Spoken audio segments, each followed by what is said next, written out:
economía en este tiempo. ¿Qué ocurre incluso con las industrias pensando en el tiempo político que viene, el cambio de gobierno y las iniciativas que se van planificando para estos próximos 4 años? Será uno de los temas que hoy abordaremos aquí en Debate Industrial. Soy Néstor Esclausero y ya comenzamos a compartirlo.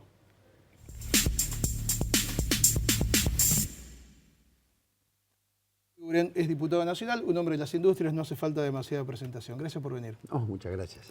A ver, ¿qué industria le espera al país con el cambio de gobierno, gane quien gane, o dentro de los resultados que se pueden dar? Bueno, estar directamente relacionado con quien gane y las medidas que se tomen.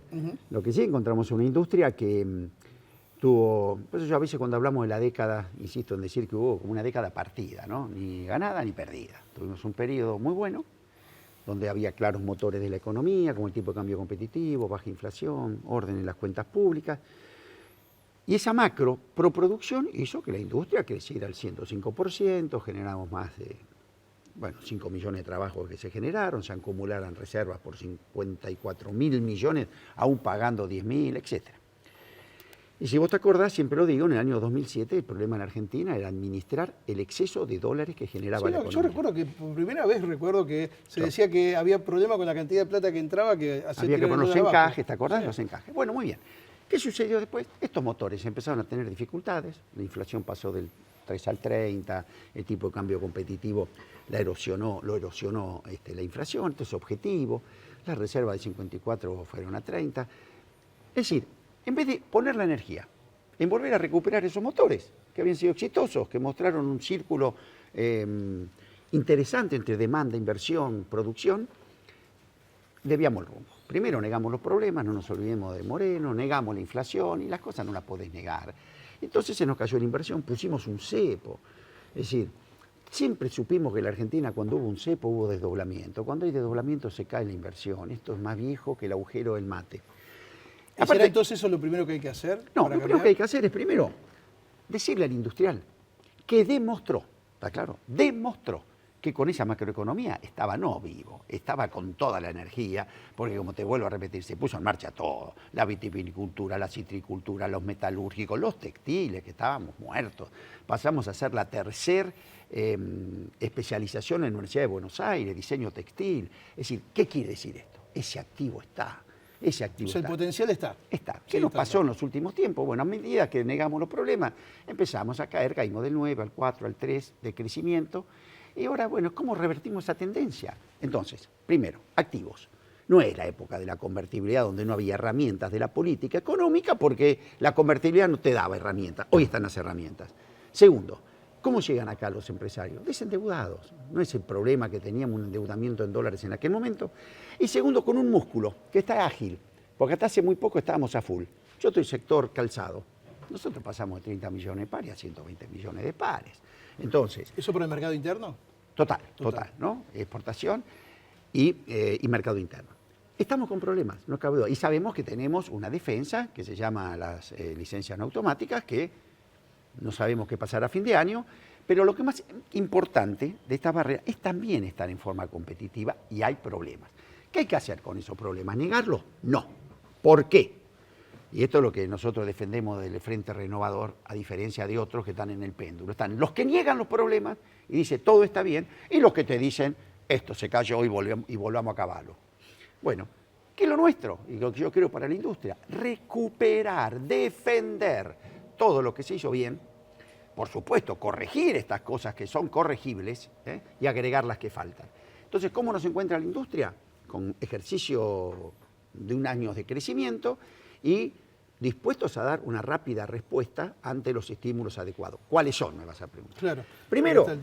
Primero, decime que te das cuenta. No me digas que no me pasa nada. Es decir, no me digas que no me duele la cabeza porque me explota, por ejemplo. Entonces, decime, me he dado cuenta. Asumir los problemas. Claro, asumirlos. Y si vos te ponés 10 minutos en los zapatos, yo soy una pyme en la Argentina, ¿y vos qué pasa? Ya viste estas situaciones de retrasos cambiarios que se empiezan a acumular. Que otra pero vez... sobre el retraso es, sí, ¿devaluar o acomodar el número entre los 15 y pico y 9 y pico? A ver,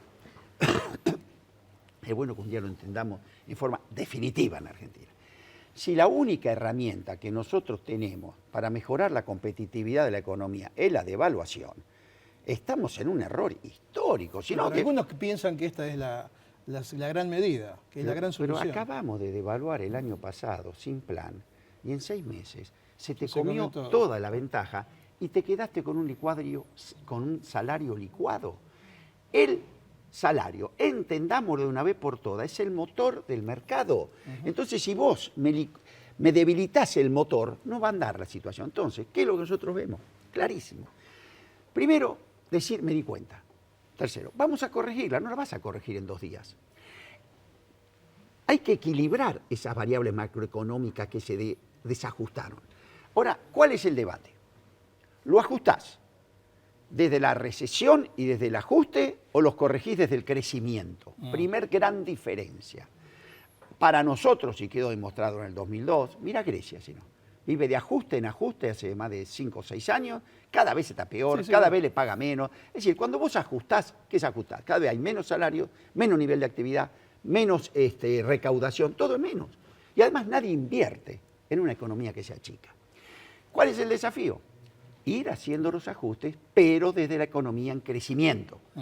Para eso, primer tema a solucionar, mejorar devolver los espacios de rentabilidad razonable a los distintos ¿Y sectores eso de la cómo se economía. devuelve? ¿Cómo se devuelve? Corrigiendo, por ejemplo, vas a ver cuánto se puede hacer antes de tocar el tipo de cambio. Toma una economía regional. ¿Cuál quiere? El La vino, vitivinicultura. el vino. El vitivinicultura. Primero, gran elogio al sector. Pasó de nada a $1.000 millones de exportaciones. Pero Además, ahora está perdiendo eso. bueno, por eso te quiero. Pero primero, son inútiles, digamos, son tullidos. O sea, hay capacidad, No, hay la capacidad. pucha. Colocaron los vinos argentinos en el mundo. ¿Sabés el valor que tiene ese haber entrado en los mercados del vino internacional? Ahora, ¿qué le pasó? Muy clarito. No tenés que traer un investigador del CONICET. En 3 años le aumentaste el 45% de los costos en dólares. Claro. Después tuviste un señor que se llamaba Guillermo Moreno, que le dijo, ¿vos cómo vendés al vino en el mundo? En el mundo el vino se vende a 180 días. No, hermano, a partir de ahora me lo liquidás a los 30. Y vos le decís, pero decime una cosa.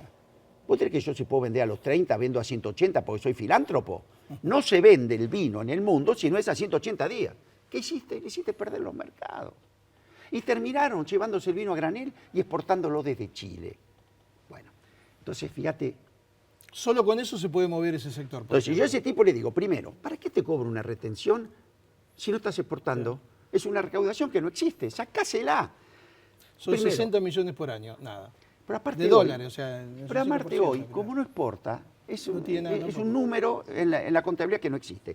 Segundo, lo que le tenés que decir, tenés una presión tributaria municipal, provincial, que ya no se la podés cobrar porque se cayó el nivel de actividad. Claro. Bájale para que el mayor nivel de actividad te haga recaudar más. Tercero, fletes. Hoy la Argentina tiene el combustible el doble que los Estados Unidos. Entonces, apuntar 3 cosas de estas, te puedo nombrar 5, yo ya te mejoré 7, 8 puntos sin haber tocado tipo de cambio. Bueno, ahora, ese escenario, digamos, está acompañado, tiene que estar acompañado por lo que ocurre en el mundo. Hoy el mundo nos compra y nos paga como nos pagaba hace 10 años atrás. No. A ver, esto es un tema claro. El mundo está a las cifras, venía creciendo al 4,5, con suerte va a crecer al 1,5. China se nos cayó 4 puntos, Estados Unidos crece 1 o 2 puntos, Europa no crece y Brasil. Es el gran problema. Brasil, el Tenemos 80. una gran dependencia, ahí también una definición política, ¿no? El Porque- 80% de las exportaciones industriales van a Brasil. Claro. Y las medidas que está tomando Brasil, es duro decirlo, pero hay que reconocerlo, no nos permiten creer que en el corto plazo vamos a tener una solución. Y con Brasil tenemos 2 problemas. Uno, que no le podemos vender, y la otra, que cuando él no vende, te tiene a Vende tiro todo. de camión, Claro. te pasa la frontera y el stock de un mes de una empresa brasileña es la producción de su par en la Argentina en todo un año. Bueno, ante esta situación, ¿qué hacen los países? Están acudiendo a la guerra de moneda, porque nadie le puede vender al otro. Y con su producción trata de venderla subsidiada, lo que siempre pasó. ¿Qué hacen los países? Protegen sus activos más importantes, que son los mercados. Claro. Mercados hay 2, mercado externo o mercado interno. En el mercado externo hay que hacer estas cosas para ayudarlas, aquellas que ya tienen, no le carguemos un adicional, ayudémosle, alivianémoslo para que puedan mantener sus mercados. Y el otro que nos queda es el mercado interno. El mercado interno, los países a que acuden primero a la Administración de Comercio. Todos los países del mundo administran inteligentemente, porque aparte no te lo dicen. Lo hacen, pero no lo dicen. Nosotros lo gritamos y te sancionan. Y el otro tema es el salario. tenemos que trabajar por la preservación del poder adquisitivo del salario. Bueno, pero por ejemplo, ¿Por qué? Porque es el motor del mercado. Pero ¿no? un salario en la Argentina en dólares es más alto que en Brasil, pero tiene más poder adquisitivo el brasileño que el argentino. Te felicito. Lo que acabas es una definición espectacular. ¿Por qué? Ahí están los desfasajes. Vos fíjate, en dólares nosotros tenemos $19 la hora, Brasil está en 6. Ahora vos decís, bueno, pero no importa, mi trabajador tiene mucho poder adquisitivo, me va a comprar más. No, en términos de poder adquisitivo... En términos reales compra menos. Entonces estamos en el peor de los mundos. Claro. Estás con un costo laboral que duplica, por lo menos al brasileño, y un poder adquisitivo que no se refleja en la gente para consumir. Esto se llama, hay que corregirlo. Ahora, insisto, el debate. Después vamos a los tecnicismos, pero primero el rumbo. ¿Corregimos del ajuste o corregimos del crecimiento? Son una definición muy importante. Lo último que te pregunto, vos ves que en los candidatos, los tres con posibilidades, Sí. ¿existe conciencia e idea de que hay que hacer algo sobre esto? Sí, ¿O es algo sí. que se toca de oído? Sí, sí, Digo, fíjate. Scioli, Massa, Escuchá todos. Macri, todos Yo están... coincido más, bueno, yo creo que nosotros, sin lugar a dudas, Frente Renovador, tiene el mejor equipo identificado con la valorización productiva. Acá hay, vos sabés que en la Argentina hay dos economías. Los que hacen hincapié en la valorización financiera, que ven a la Argentina como un gran mercado para colocarle un tacán, un bono, o ven el EBITDA de una empresa, no importa si fabrica salamines o si fabrica arandelas. Y los que tenemos la cabeza de la valorización productiva. Un país como la Argentina, con estas economías, hay que tener la cabeza de la valorización productiva. Y en ese Frente Renovador, ahí me deja más tranquilo un Lavagna, me deja más tranquilo Aldo Piñanelli, es decir, un equipo que no solamente pasó PowerPoint de las crisis, sino que las condujimos. Esperemos que así sea. De Mendiguren, gracias por venir. Gracias. Ha sido un gusto, José Ignacio. Hacemos una pausa, la primera, ya volvemos.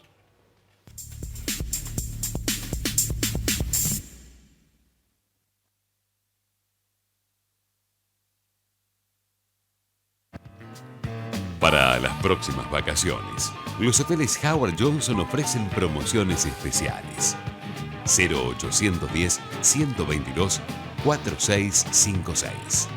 0810-122-4656. Howard Johnson makes you feel at home.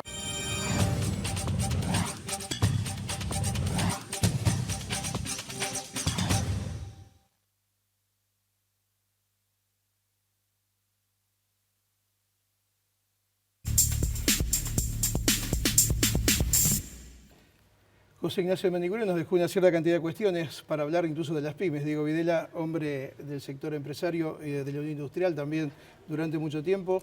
Gracias por estar, Diego. Gracias a vos, Néstor. El diputado de Mendiguren dejó varias cuestiones de las que se vienen, no de las que tenemos y de las que se vienen.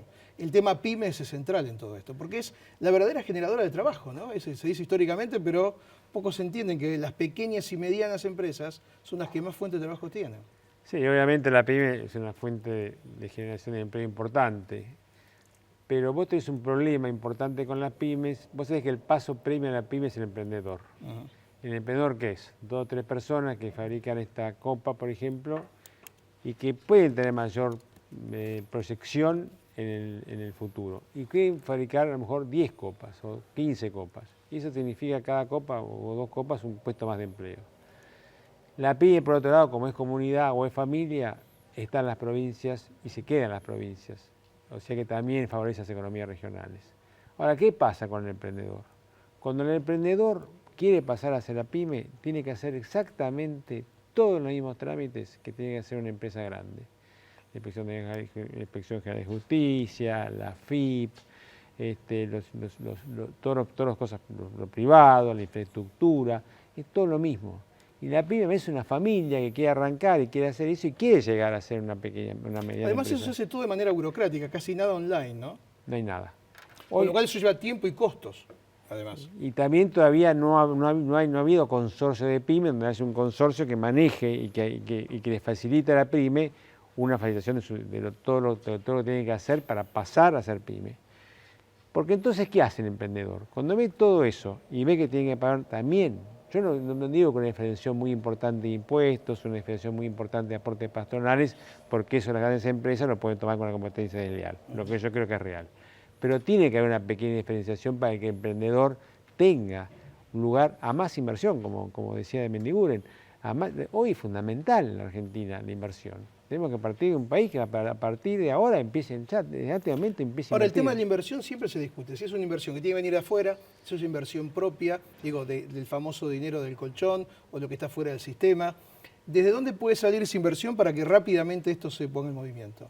Mira, fundamentalmente las pymes tienen que tener un apoyo, el emprendedor tiene que tener un apoyo del Estado.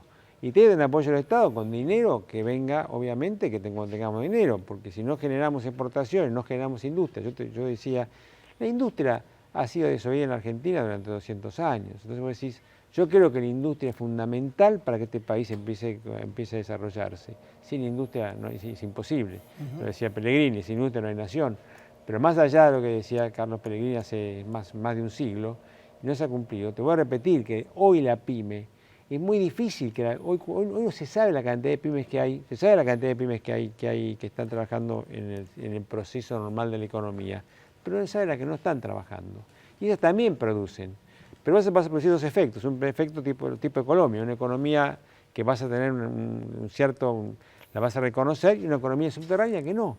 Entonces hay que tratar de que el emprendedor o la pyme que no está en el proceso virtuoso de la economía pase ese proceso. Y el emprendedor tiene que tener dos o tres alicientes. Uno, mira, yo accedí a una encuesta muy importante que hizo un Banco Nacional sobre 3.000 casos. La pyme necesitaba mucho más asesoramiento que apoyo financiero. O sea, saber qué hacer. Saber cómo ¿A quién desarrollarse, venderle? cómo desarrollar su recursos humanos, su organigrama, su plan de trabajo, cosas que no saben hacerlo. Entonces, cómo exportar, cómo importar, qué pasa con cómo. O sea, que hay pymes que tienen capacidad de poder producir y trabajar y dar más trabajo y vender y no se lo hace Mirá, a veces porque en no se esto tiene hay asesoramiento. emprendedores que tienen ganas de tener, en lugar de tener 3 empleados, tienen que tener 15 y en lugar de fabricar una copa, tienen que fabricar 1000 copas. Pero entonces hay que promoverlo, y además te voy a repetir, lo importante es que la pyme, como es comunidad o es familia, se quede donde está. No producís una migración al conurbano, a los conurbanos que están hacinados, donde está la droga, donde está la delincuencia, donde no hay nada. Pero decís, ¿dónde generás? Generar en las provincias, como decíamos en otro programa, generar en la modificación de la Corporación Federal de Impuestos, generar que las provincias empiecen a producir y ahí los emprendedores van a hacer también inversión. Y eso va a empezar a ser un país distinto.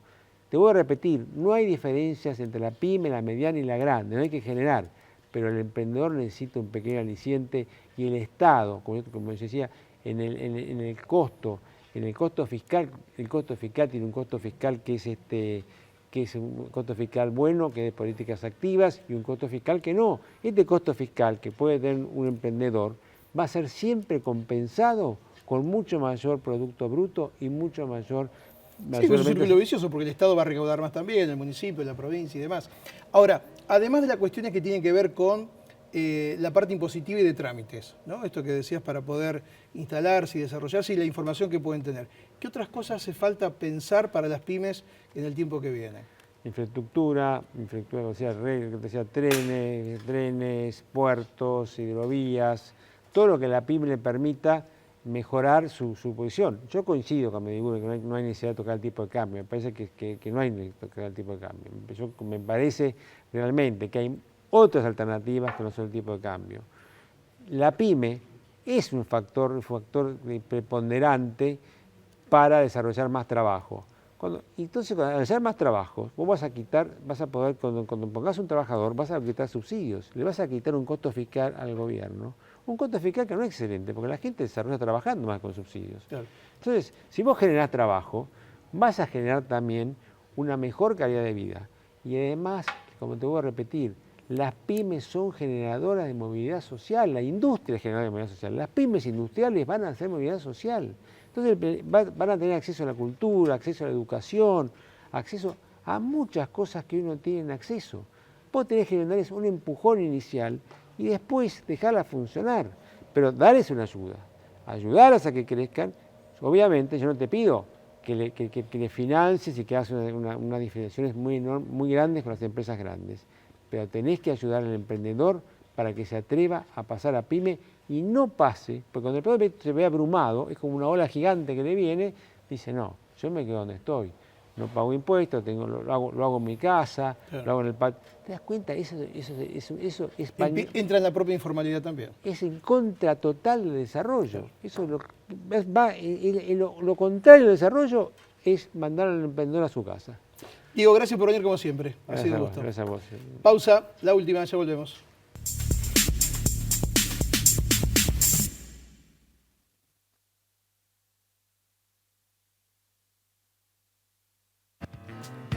Para las próximas vacaciones, los hoteles Howard Johnson ofrecen promociones especiales.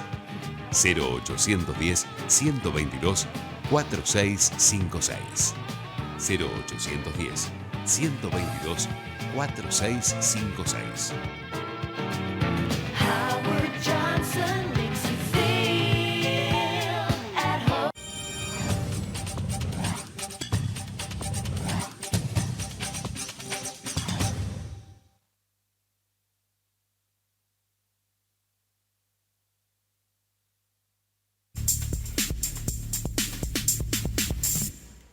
Juan Antonio Lázara, el director de la Guía de Estudiantes, siempre nos acompaña para hablar un poco de las carreras, los profesionales, el tiempo. Fíjate cuántas cosas se te van diciendo que tiene que ver también con la formación de muchos de los que pueden ser emprendedores, ¿no?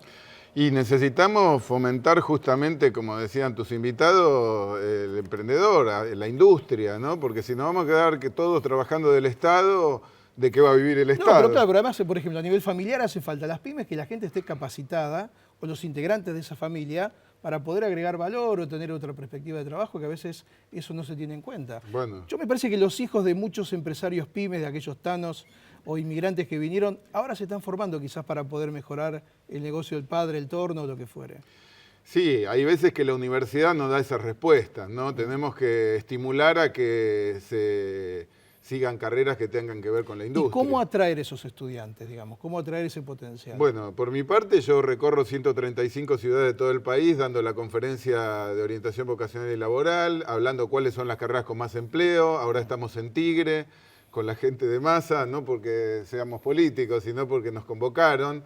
Después nos vamos a Bedia, vamos a seguir recorriendo la Argentina hablando sobre cuáles son las carreras con más empleo, las que necesita el país. ¿Y qué es lo que te pregunta cuando planteas este tema? A ver, dice, ¿qué duda siempre surge? Y bueno, la gente se quiere ir de cabeza a las carreras que están mejor pagas y yo siempre les digo lo mismo. Primero, mirate para adentro, a ver cuál es tu vocación, porque no es cuestión de meterme de ingeniero en petróleo si lo mío tiene que ver con el arte, pero lo primero es mirarse uno adentro. Una vez que resolvió la cuestión interna, mirar para afuera y ver lo que necesita la gente. Bueno, pero vos decís, por ejemplo, cómo atraer gente para determinadas carreras. Sí. Si hace falta, por ejemplo, ingenieros, no sé, en petróleo, como dijiste, o quizás los navales, pero a mí no me gusta eso. Hay que explicar de qué se trata una carrera, porque de repente vos decís que no te gusta algo porque no lo probaste. ¿Cuántas veces yo tengo un nene de 2 años, no quiere comer tal cosa porque no la probó? Del mismo modo hay que difundir cuáles son las carreras, ¿no? Hay muchas carreras en Argentina que si las das a conocer, los chicos de repente, ahí en internet tenemos miles de videos donde me dicen, pucha, yo quería seguir abogacía, pero después de esta conferencia me di cuenta que hay otras carreras que también me interesan. ¿Y cuáles son esas carreras que vos ves que a veces llevan a la idea de cambiar la carrera a elegir? Bueno, las carreras científicas, que son apasionantes, que podemos hacer tantas cosas por el país con muy buena demanda laboral y los chicos no conocen muchas carreras. Las carreras técnicas de la salud, muchas carreras vinculadas a la industria, ¿no? Que uno cree que solo son las ingenierías. Hay muchas áreas. Y en ese marco estamos viviendo un mundo que de lo real pasamos a lo virtual. Nosotros, además de la guía del estudiante en formato papel, tenemos un buscador que ya tenemos 7 millones de gente que nos visita. Y ahí tenés en el momento cuáles son las tendencias, las preguntas que nos hacen los jóvenes en estas 7 millones de visitas y podemos tener herramientas más adecuadas para poder decir, pucha, tienen que seguir esta carrera y no tanto estas otras carreras. ¿Y cuáles son las que más surgen, las comunes o habituales? Bueno, después del crimen de Nisman se disparó la carrera de criminalística y es impresionante la cantidad de consultas. Y nosotros le decimos, no hay tanta demanda laboral en criminalística. ¿Criminalística dónde trabaja? ¿Siempre del Estado es? No necesariamente, puede ser por parte un estudio jurídico. Claro, o un estudio... o perito de una parte, ¿no? Pero no necesitamos tanta cantidad. Entonces decimos, no se acumulen en carreras que están de moda, como puede ser, como te digo, criminalística, relaciones Las internacionales. series americanas también han impulsado mucho el tema de la investigación. Sí, ¿no? entonces Sé que hay tienen- una idea errónea, ¿no? Y entonces tenemos otras carreras que no tienen tanta exposición pública, pero que hay que difundir, porque en general los científicos, los ingenieros son gente retraída, tímida, ¿no? Entonces hay que poner en el tapete ese tipo de carreras que tienen poca difusión. Para eso está el buscador nuestro, entonces la gente entra al buscador y ahí gratuitamente ¿Cuál se es el informa. buscador? Estudios.com.ar o pone guía del estudiante en el Google y va a aparecer Aparece eso ahí. posicionado. Una cortita. ¿Qué ingeniería es la que más profesionales necesitan hoy? En este momento, ingeniería en petróleo, ingeniería en alimentos y bioingeniería. Todo lo que es diseño, mantenimiento de órganos artificiales. Ujú. Y dentro de las profesiones, fuera de lo que es la universidad en sí, Y todas las carreras vinculadas a las técnicas de la salud. Enfermería, por ejemplo, es la carrera, digamos, la carrera con más empleo, enfermería, podríamos enfermería. decir. Juan, como siempre, muchas gracias. Gracias por venir. Un gusto, Néstor. Ha sido un gusto. Llegamos al final del encuentro de hoy. Estaremos la próxima semana con más debate industrial. Gracias por elegirnos.